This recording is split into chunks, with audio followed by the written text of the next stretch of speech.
Hello दोस्तों, आज का ये वीडियो बहुत ही ज़्यादा इन्फॉर्मेटिव होने वाला है और बहुत ही ज़्यादा ज्ञान इसके अंदर आपको मिलने वाला है।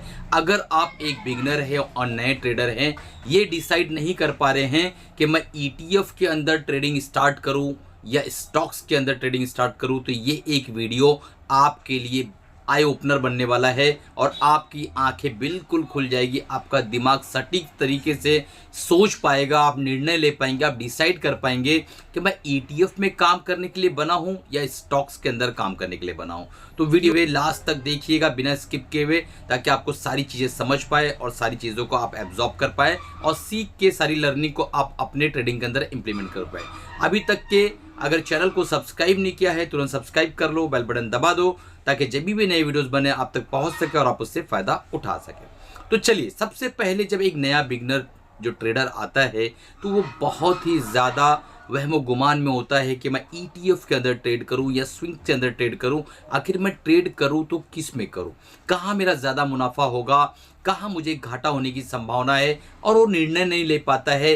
ढेरों सारे वीडियोस देखता है यूट्यूब पर, यहाँ वहाँ पूछता है और काफ़ी छानबीन के बाद भी जो है वो कुछ ना कुछ उठान पटांग तरीके से काम करता रहता है। फाइनली उसका पैसा कुछ जाता भी नहीं है, कुछ आता भी नहीं है और उसका टाइम वेस्ट होता है, वो पैसा बना नहीं पाता है। तो आज इस वीडियो में मैं आपको पॉइंट टू पॉइंट बताऊंगा कि आपके पास क्या क्या पैरामीटर होना चाहिए तो आपको स्विंग करना है, और आपके पास क्या क्या पैरामीटर्स होना चाहिए तो आपको ईटीएफ की तरह अप्रोच करना है, और अगर कौन से ऐसे पैरामीटर है कि आप दोनों तरीके से यानी दोनों के अंदर काम कर सकते हो। तो चलिए शुरू करते हैं। सबसे पहला जो पॉइंट है जो हमें हमेशा याद रखना चाहिए, अगर हम ट्रेडिंग के अंदर आए हैं, नए हैं, बिगनर हैं, तो हमें सबसे पहला जो पॉइंट है वो है एज। जी हाँ दोस्तों, एज हमें बहुत अच्छी तरीके से याद रखना चाहिए कि इस वक्त हमारी एज क्या है। अगर आप 20 प्लस हो और 40 के नीचे हो, 35 हो, 25 हो, 30 हो, 20 हो, ये एज है अगर आपकी, तो आपको स्टॉक्स के अंदर स्विंग ट्रेडिंग कैश मार्केट में अप्रोच करना चाहिए, क्योंकि आप अभी यंग हो, आप डेडिकेट कर सकते हो, आप एनर्जेटिक हो, आप ये काम कर सकते हो। तो आपको अगर 20 से 40 साल के बीच में हैं तो ज़्यादा आपको ध्यान देना चाहिए कि मैं स्टॉक्स के अंदर कैश मार्केट में स्विंग करूं। और अगर आप 40 प्लस हो, जी हाँ दोस्तों, अगर आप 40 प्लस हो, एक कड़वी सच्चाई है, बस सच है कि अगर आप 40 के ऊपर हो, जिम्मेदारियां आपकी बढ़ गई हैं और आपके पास अच्छा फंड है, ठीक ठाक फंड है, तो आप ईटीएफ की तरफ अप्रोच करो। ईटीएफ आपके लिए बढ़िया रहेगा। बहुत सालों का तजुर्बा होने के बाद मैं आपको बता रहा हूं कि किसके लिए क्या बेहतर रहेगा। अब दूसरा जो पॉइंट है वह है कैपिटल। जी हाँ, हमारा कैपिटल डिसाइड करता है कि हमें कहाँ जाना है।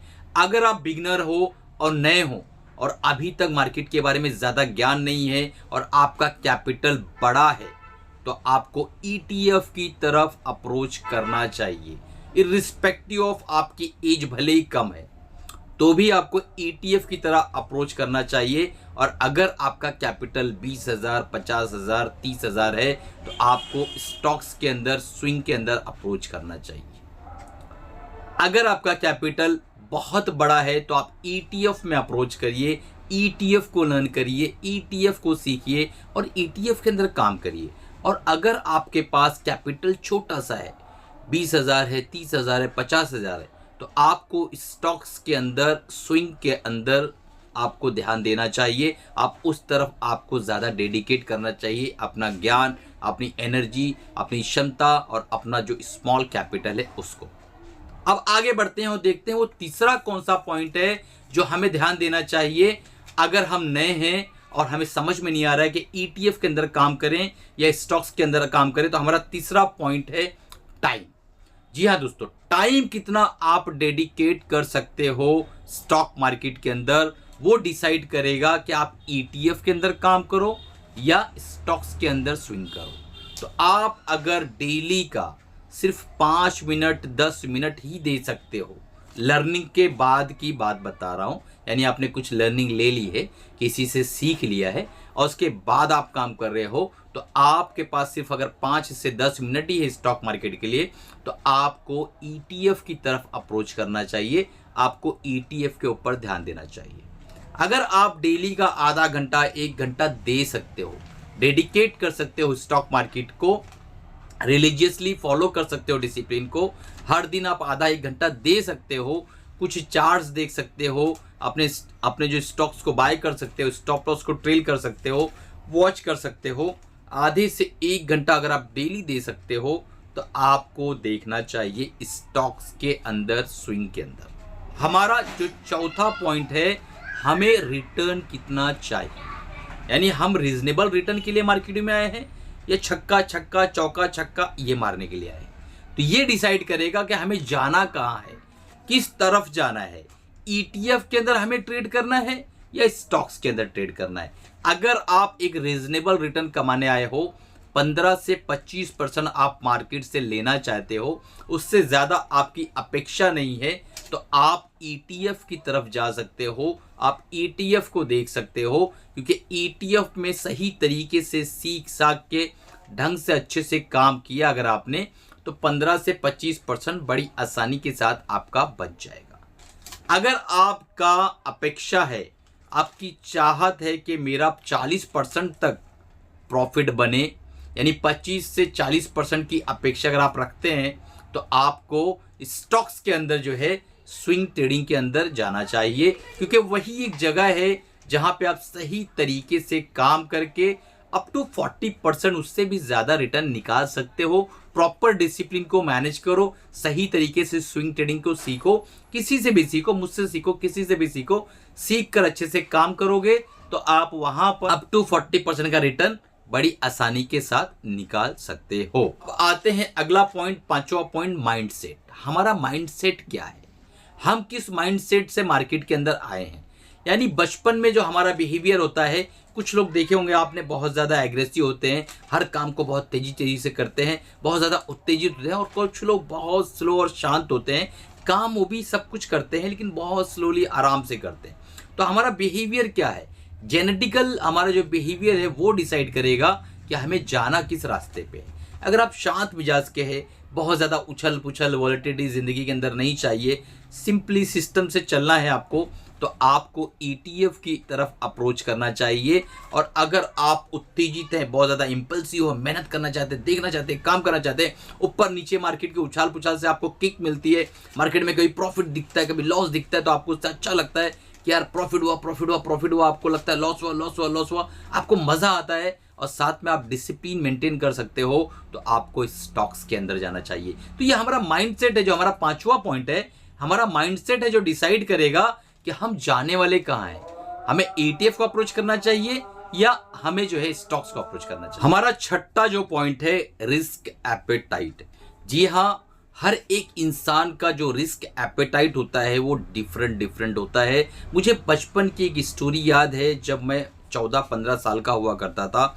हम जो है एक जगह नहाने गए, एक हमारा दोस्त था जिसे बिल्कुल भी तैरने नहीं आता था, पर लोगों ने उसे चढ़ाया। रहते ना दोस्त लोग बोलते चल भाई चल, कुछ नहीं होगा, अरे क्या तू भी डरता है यार, मर्द होके डरता है। लोगों ने उसे चढ़ाया और वो जो है कूद गया पानी में और डुबकियां मारने लगा। काफ़ी घूंट पानी उसने पी लिया। फाइनली उसे कैसे तैसे करके लोगों ने बचाया और सारे दोस्तों ने उसको बाहर लेकर आए और थोड़ा सा पेट पे प्रेशर दिया तो पानी उसने निकाला। और हमने पूछा भाई क्यों कूदा था, बोला आप लोग बोल रहे थे तो कूद गया, मैं भी सोचा कि तैर लूँगा। तो उसे बड़ा आसान लग रहा था, ऐसा हाथ आगे पीछे करके पैर चप चप करेंगे तो बड़ी आसानी के साथ तैर लेंगे, उसको ऐसा लग रहा था। तो इतना बड़ा मेजर रिस्क उसने ले लिया था। अब आप अगर वो इंसान आज जवान हो गया है, बड़ा हो गया है, तो किस तरीके का रिस्क ले रहा होगा अंदाज़ा लगाओ। उसके बिहेवियर पैटर्न में था कि मैं रिस्क लूँगा, अगर मुझे किसी ने चढ़ा दिया तो मैं रिस्क लूँगा।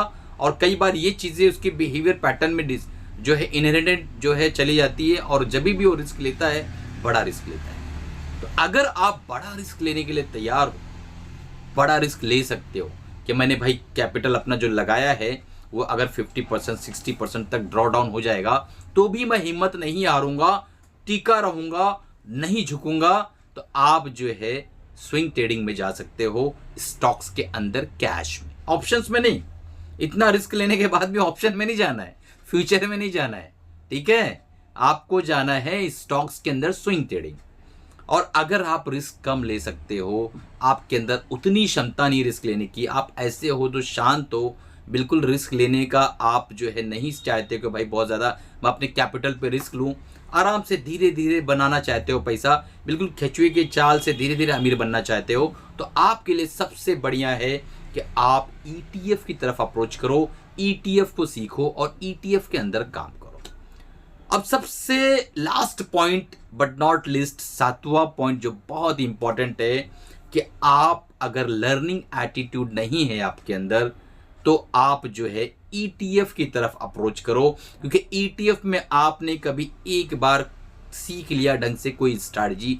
मान लो हमारा जो ETF का प्रोग्राम होने वाला है 12 जनवरी को, हमारा लाइव सेशन होने वाला है 4 घंटे का। अगर आज आप इनरोल कर लेते हो, नीचे नंबर आ रहा होगा, व्हाट्सएप पे कांटेक्ट करो, तो आपको पूरी प्रोग्राम की रिकॉर्डिंग आज ही मिल जाएगी। तो ETF मान लो आप सीख लेते हो एक बार, उसके बाद आप कुछ भी नहीं सीखते हो तो भी आपका पैसा धीरे धीरे धीरे धीरे बनता रहेगा। आप 5-10 मिनट डेली दो, आपका पैसा ग्रेजुअली धीरे धीरे ग्रो होता रहेगा।